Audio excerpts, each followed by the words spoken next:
All right, everybody, we have a special guest here today. Letterkenny star Nathan Dales. Nathan, how you doing, man? I'm doing great. How are you doing? Doing real good, real good. Thanks so much for taking the time out to talk to us here for a little bit. We're everybody here loves the show. I mean, we've been seeing little clips everywhere, and oh my God, it's absolutely hysterical.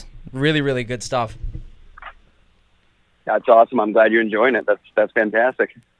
Yeah, so I mean, just kind of give us a brief little description of Letterkenny. You know, it's brand new here to the U.S. Like I said, we've had little clips and things like that, but just give us a brief little description of what Letterkenny's all about. So Letterkenny is a story, and it's set in southwestern Ontario, and it's a small town story. So basically, there are 4 different groups of people: the Hicks, the Skids, the hockey players, and the Christians.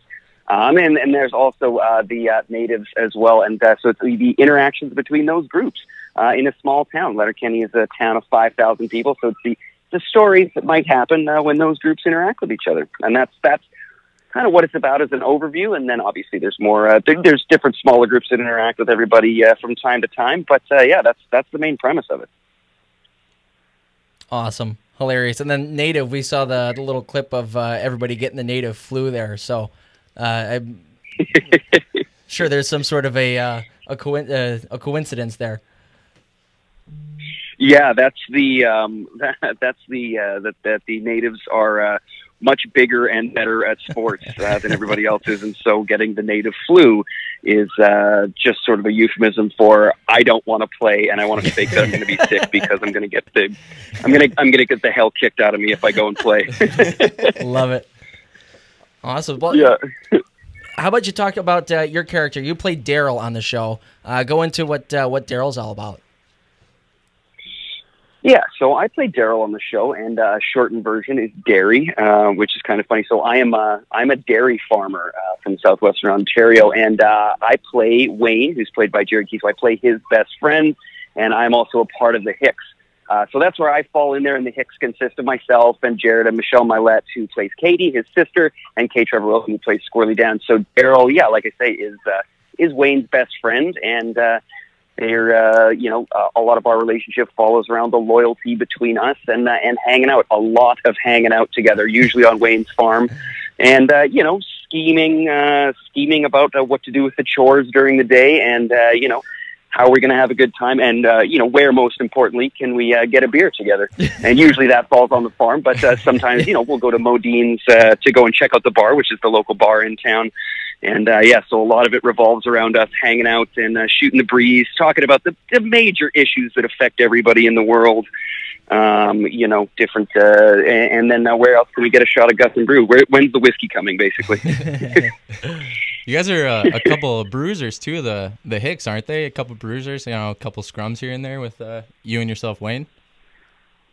Yeah, big time. I think that's one of the big parts of the show is the scraps or the Donnybrooks that we get into, and so again that sort of follows the the loyalty theme where it's just like, all right, well, you come at one of us, you're going to come at all of us, and nobody's afraid to get into a scrap. It's pretty much could be a daily routine to have to make sure that nobody's going to mess with you or mess with your buddies, and there are definitely some scraps that happen. And then there are other Hicks on the show too, like Tyson and Joint Boy, who also will help out if necessary, if the scrap dictates that we're going to need a little bit more muscle involved. But scraps are a big part of the show, have been since season 1, and we're not going to slow down on that. There's always a good place in the show for a little bit of a scrap, for sure. Oh yeah, just your typical day, just throwing them down. Yeah, big time. So we seen all your guys' YouTube videos, obviously, before you started the Letterkenny show. Kind of how you guys pretty much got started out. I mean, making those videos, was this the kind of the goal at the end of it, or what was the end goal when you guys made those videos, and did you guys see this becoming as big as it has? Yeah, well, we started off, so Jared Kiso and I, Jared Kiso, the creator, we started off together. We were pals in Vancouver, and we started making comedy videos for YouTube. And the first ones that we started making were centered around a hockey team, the Calgary Flames, and just kind of making jokes about the last names of players, doing little puns on that and stuff. And so we started with those, and they kind of didn't go really anywhere. And then Jared came to me and said, hey, I've got this idea. It's called Letterkenny Problems. And what we're going to do is we're going to do some straight to cameras, you know, some of the things you might find yourself in, some of the problems you might have as somebody living in a small town. So we started with those. We did 5 episodes of those. They were 2 minutes each. And the end goal, I mean, we wanted it to go somewhere. I'm not really sure exactly where we wanted it to go or where we thought it was going to go. And obviously we didn't see, I don't think any of us saw, you know, a TV deal in us going back to shoot the 5th season now. Yeah. But yeah, it started with the YouTube videos, and just kind of can't believe the success and the viewership that they had just on YouTube. And then a production company by the name of New Metric Media sort of picked up on it and really liked what we were doing, and wanted to partner up and try and take us to the next level, which would have been a 30-minute comedy, which where we, you know, and that's sort of where we stand now. Like I said, we're going in to start shooting the 5th season, and available on Hulu now is just seasons 1 and 2. But yeah, we're going back to season 5. So in answer to your question, no way. I didn't see us going this far. No way. You know, and just like, so pumped, like I couldn't be happier for us to go this far. But I think if you'd asked me like you know, 5 years ago, and I said, oh, definitely season 5, I'll be doing an interview on you know, for us getting U.S. distribution, I'd be a liar if I said that I could have seen that coming for sure. But it's like it's so welcome, and it's crazy. It just seems like it keeps getting better every day. Yeah, so I mean, yeah, it's all coming down to the States. Everybody's pretty excited down here. I mean, like we said before, we've all seen plenty of clips. So, I mean, how excited is everybody up there with the show that it's finally going to be down in the States and we can all actually see the show? Oh man, I think everybody's crazy excited. You know, you can always, if you're internet savvy, you can always go and watch things, you know, sort of in a gray area or a black and white area as to whether or not it's legal to get it somewhere where it's not being shown. But the fact that we're able to show it now and to a huge audience like Hulu has is just insane. I mean, you take the population of Canada, and that's, you know, about what's like 35 million or something like that. And obviously the States is just such a massive market. So to be able to reach people on that sort of level, you know, legally and whatnot is just fantastic. Like I think everybody's mind here is just a little bit blown, and you know, from everybody else on the show that I've talked to, it's just like I can't believe it, and just and super excited and happy that it's going this way. It's just you know, again, like couldn't be better. Do you think now is kind of the perfect time for you guys to start to come to the States now that hockey is kind of like the NHL is now at like its peak popularity in America? Do you think this is kind of the perfect time to introduce something like this? I think for sure. Not only is does hockey and you know, the hockey culture sort of play quite a big role in the show. I think it's great, and then the fact that the NHL is getting so big. You know, obviously Vegas such a great run this year and stuff like that. And it's just, it's crazy. I think it's a great time. I think, you know, call it what you want, call it the, you know, the stars aligning at the time that they need to or whatever. But yeah, I don't think there could be really a better time right now, with the popularity of that. And then also us getting now to show what we've got down there is, yeah, I think it's perfect timing. Yeah, absolutely. Just going back to what you said about, you know, the people in America watching it illegally. I just want to say those are probably like your most dedicated fans. Let's be honest here. Yeah, I totally agree with you. I mean, if people, you know, like the YouTube series, obviously YouTube you can get anywhere you want, right? But if people liked it that much and liked it enough to scour the internet, or maybe even not have to scour it that hard to find it and watch full episodes that they can't get normally, that really says something, I think, about our fans, which I think are fantastic. And yeah, it's great that people would be dedicated enough to want to again scour the internet and find us so that they can watch full episodes. I think it's great. I really love the you know, the positive messages that we get, especially from people in the States. And up until now, it was always, you know, it was a great show. Why can't we watch it down here? Like, basically, what's your problem? Get it going on down here. Right. And now, fortunately, we can, you know, have it down there. And again, it's just season 1 and season 2, but I think it's a great start. Yeah.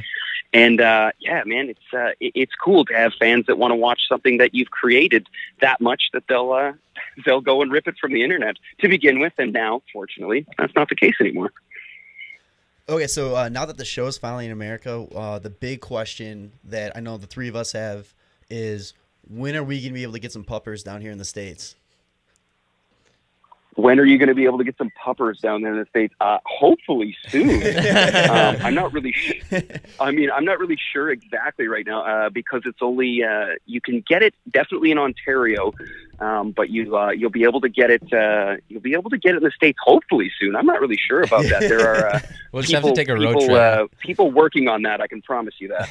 Yeah, we'll just all have to take a road trip up there. Yeah, absolutely. Yeah. So yeah, let's go back to talking about the series a little bit more. Just your personal preference. Do you have any favorite moments from the series that really stand out to you? I definitely have a few favorite ones.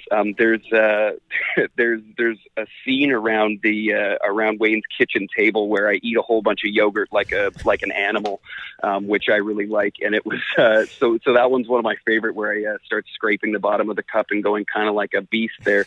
That was always pretty funny to me. I had a ton of fun shooting that one. And basically anything around Wayne's kitchen table is really fun, because you get to be in close quarters and, you're just trying not to laugh the whole time, because K. Trevor Wilson and Jared Keeso and Michelle Mylett, everybody who's in the Hicks is just pretty funny. So those times around there, around the kitchen table. I also really like, there is a shot from season 2, I believe, where we're in a canoe, the three of us, me and Kay, Trevor, and Jared, and the canoe tips, and it's the direct result of me maybe standing up a little too fast in the canoe. So that was a pretty fun one too. We all took a little bit of a dip, which was pretty hilarious. Well, once you dry off and you didn't drown or anything, it's great.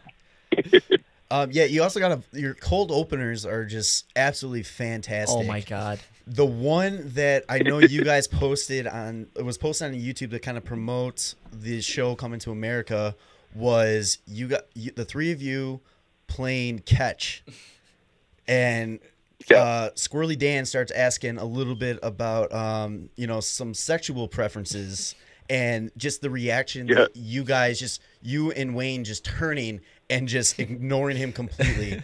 How hard was it to do that? And not laugh. Yeah, how many takes did that have? We were in tears. I don't know how you guys just didn't crumple over.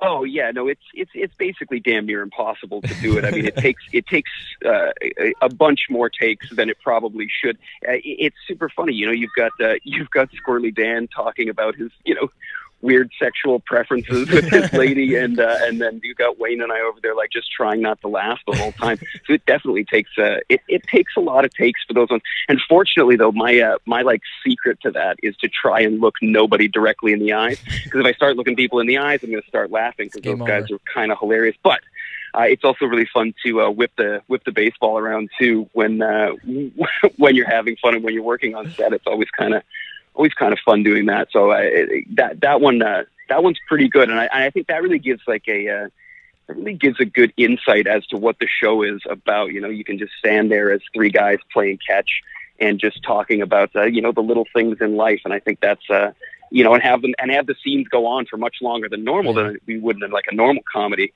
like a 30-minute comedy, and I just love those ones. You've got these 8-9 page scenes that shouldn't exist, and then it just ends up being kind of hilarious, and again, having fun with your friends and shooting something and trying not to laugh, and failing at trying not to laugh for sure for a very good portion of the day. So you mentioned K. Trevor Wilson.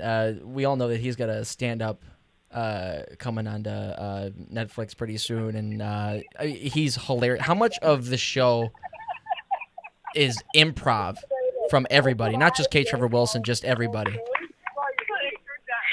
Well, here's the thing. So it's the writing is done so precisely when it comes out. So when we get the scripts, what we go through we go through and make sure to almost have no improv at all to begin with. We can talk about things sort of in rehearsals and stuff like that, like maybe this will work, maybe that'll work a little bit better or whatever. But what you see on the screen is essentially exactly what's written down, because the writing is so specific and the rhythm is so specific to that writing. It doesn't really offer a ton of movement to get a lot of improv in there, because it is so specific. And I think the way that it's written, I think, is the funniest way to do it to begin with. So, we do a couple of takes and make sure we have what's on the page. And then Jacob Tierney, our director, lets us, he lets us play around and sort of get a little improv going on. But more often than not, what you see in the episode is like word for word what's written down in the script, which is pretty cool, because I think that's a lot of people have that comment. That's got to be tons of improv. It's got to be. There's no way. But it's not. It's all written down, and it's all written down so precisely that it's you kind of I kind of don't want to screw with it, because then you kind of start screwing with the rhythm, and you start screwing with what I think is a pretty good product on the page, from the writers to begin with. So yeah, to do the improv, I think a lot of the times takes away from the scenes to begin with. Who does most of the writing for the show then? Is it like a group effort, or is there just specifically one or two people? So Jared Kiso, obviously the creator, and Jacob Tierney, our director, they do the majority of the writing. And now we have a couple of other writers that have come on in the last little bit, to obviously contribute their words, because we do a number of episodes per year, and they have good insight. So we have Jonathan Torrance is another one of our writers, and Trevor Risk is another one. So there are now a few other ones, but the majority of it definitely gets written by Jared and Jacob for sure, because they obviously Jared created the show, and so he knows it best, and so yeah, he definitely does the majority of the writing. Him and Jacob for sure. So those are the two like really funny guys, is what you're saying. So what I'm saying is they are the top. That's awesome. But yeah, going back to your YouTube videos, I know you talked about your Flames name pun video. I don't know what you were talking about, how it didn't get many hits. We love it here. We've literally watched it plenty of times. I can't stop watching it. It's hilarious. But yeah, obviously you're a big Flames fan. How are you feeling about the team this year? I mean, are you excited? Are you excited about the moves they made? Do you think they'll make a run for the playoffs again this year? Or how are you feeling? Well, okay. So my thought at every year, at the start of every year, is I think we're going to win the Stanley Cup. Now, look, that doesn't happen. But the one that I'm most excited about, obviously, is James Neal coming on board. I think that was out of left field. I had no indication that would even be a possibility, and then boom, all of a sudden, James Neal is on board. Yeah, I didn't think many people did. Crazy. And I think that's a fantastic addition. What I hope happens, because I've heard some rumblings around the league that because I think Montreal's trying to ship Max Pacioretty off, and I heard a rumor that he could be headed to Calgary. And man, Calgary would obviously have to give up a boatload if they were going to have Max Pacioretty there. But man, if he jumped on board too, you got James Neal and Elias Lindholm and stuff like that, and a couple of other new guys. I don't want to say the Stanley Cup is definitely for Calgary, but I'm saying the Stanley Cup is definitely for Calgary. I mean, you hear it here first, though. Yeah. From Derry himself, Max Pacioretty is going to Calgary with the cup. Yep. Yeah, exactly. So I would be remiss if I didn't ask this question. It just kind of popped in my head right now. You being a big Flames fan, what are your thoughts on the? You were just kind of talking about the cup. The cup run. Last time they were in the cup was 2004. What are your thoughts on Game 6, Nikolai Hobby-Bolin on the goal line? Was it a goal or was it not? You can't bring that up. You can't do that. I can't. Come on. Okay, so all right, so I'll give you this. I'll give you this right now. 2004, that year was the last year that I lived in Calgary, and I actually had me and 5 other of my idiot friends had season tickets in the nosebleeds for that year, and I was at that game. I was at that Game 6. Now, looking back on it and you can see these hilarious conspiracy theorists all around the internet talking about it definitely went in. And sure, there are some different shots of the goal line and the puck definitely crossing the goal line. So were they robbed? Yeah, right, they were robbed. 100%, man. That goal was in, and that series is over, and that cup is in Calgary. Now, if you want to run with the conspiracy theorists, yeah, it was planned from day one that Calgary wouldn't win the Stanley Cup. I don't know if that's true, but I mean, you know, whatever. I mean, it happened the way that it did. Now, if you look back there and take a look at, you know, sort of what happens with the instant replay now and coaches challenge and this and that, sure, it could have gone the other way. But man, if you're still you know, I love the Flames, but if you're still holding on to that, you got to get something else to do in the day, because you just can't hold on to that too much. You're going to hold on to that until you die. And then again, get something else to do in the day. Yeah. Do I wish that they won? Of course I wish that they won, but what are you going to do? Right. Yeah. Hilarious. Well, I mean, you're a big hockey fan yourself. Did you play it all growing up or? Yeah, I did. I played, you know, I think like almost any young kid in Canada, I played from a very, very young age. And the only reason I got out of it fairly young as well, though, because it was sort of a choice between that and snowboarding. I was a competitive snowboarder for a long time.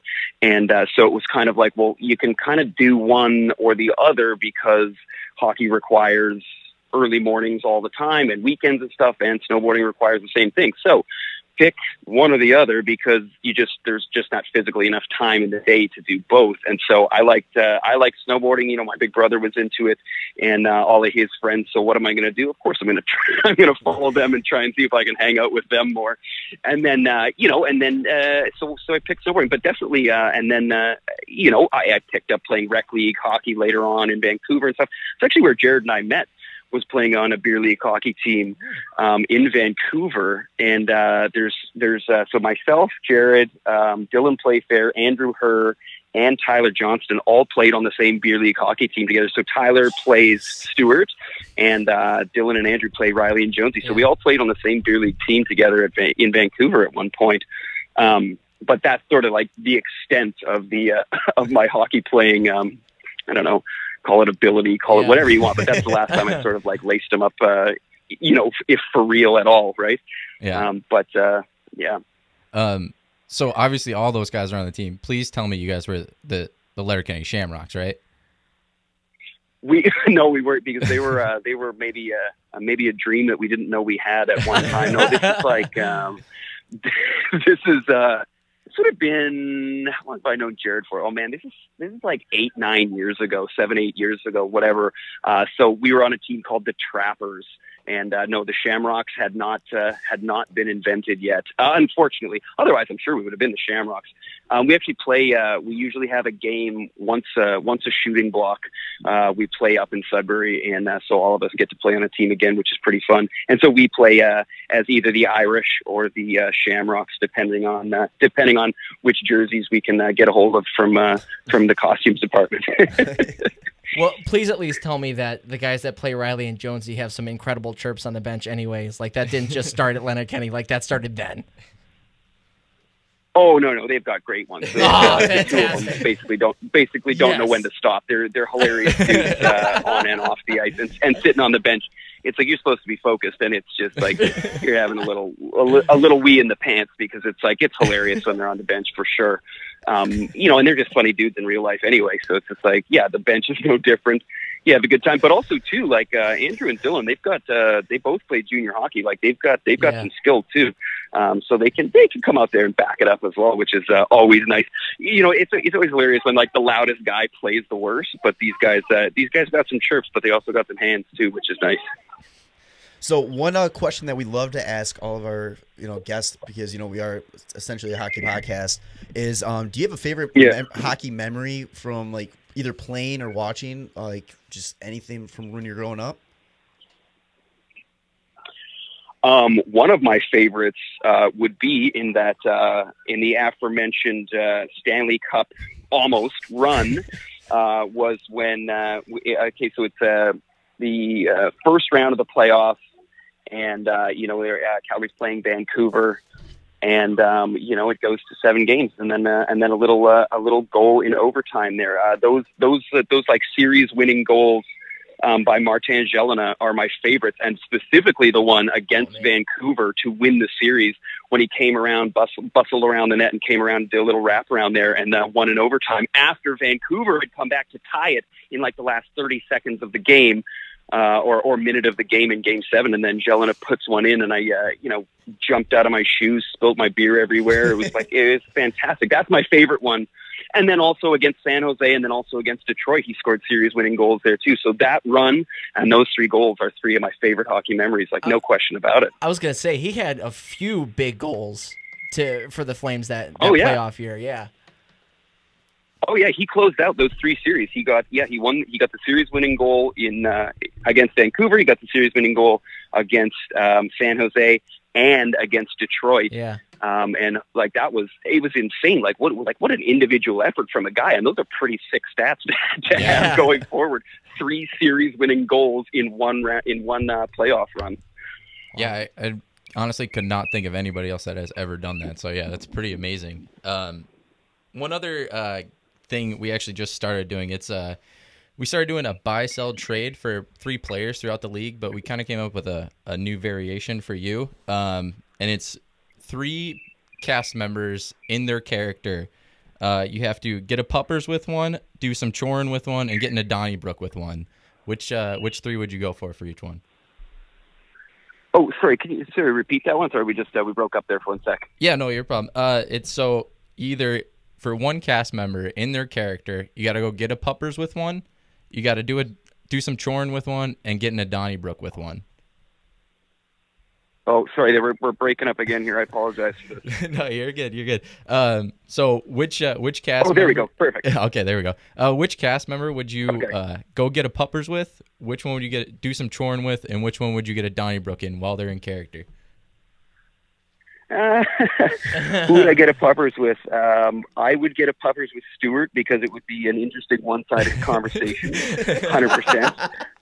I would chore with Wayne because Wayne would pick up most of the slack that I'm clearly going to be laying down, and then a Donnybrook. Oh boy, I don't want to get in a Donnybrook with any of us. Maybe Katie. I don't know. I could get my ass whipped by her. I was I always she do. Still might win. Yeah, that's there. You sure it wouldn't be that raccoon with the rabies? You don't want to go with that one again? Yes, I would go with the raccoon. Raccoon with the rabies. Yeah, the possum and the raccoon there. Yeah, there you go. Perfect.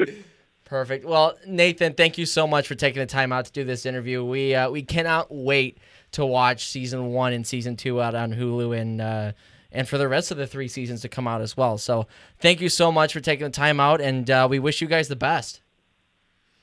Oh man, thank you so much for having me. Anytime. I'm always up for chatting a bit of hockey too. Just putting it out there. Oh, yeah, man, thanks again for having me, and you guys take it easy. Yeah, and just in case you're ever in Chicago, we do have a pretty big named men's league team down here. If you ever need to lace them up in Chicago, let us know. All right, fine. You think I won't take you up on that offer? Yeah. You're lying to yourself right now. We'll have a jersey waiting for you.